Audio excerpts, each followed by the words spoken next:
Chloe, this baon is giving me a major crisis. This is a food trilemma right here. Oh, trilemma again? Maya, what's the problem now? Kape ka na lang. Tignan mo to.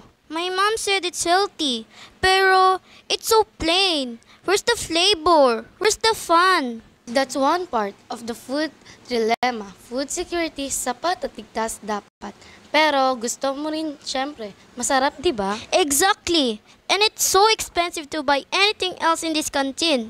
My allowance is crying. That's economy. Dapat abot kaya at dapat fair sa farmer na nag-produce like your organic veggies ko. Speaking of, ang tanong, environmentally friendly ba ang pagkagagawa niyan? That's environment, the third part.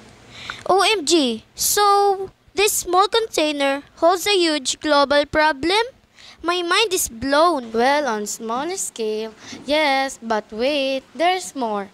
What about your body's need? Huh? My body just needs fries and milk tea. Duh. That's where the nutrition trilemma comes in. Okay, so complete nutrition, affordable, and the third one is Yung optimize for your needs as sustainable for your future. Hindi lang busog, dapat malusog ka. Hindi lang ngayon, kundi forever. So, my baon should be masarap, mura, healthy for me. Hindi nakakasira sa environment at nakakatulong sa magsasaka.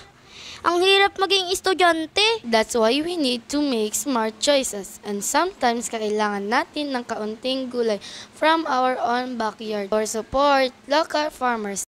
Try some of my organic banana. Wow, this banana, it tastes like hope. Sige Chloe, lesson learned. Next time baka mag-garden na rin ako.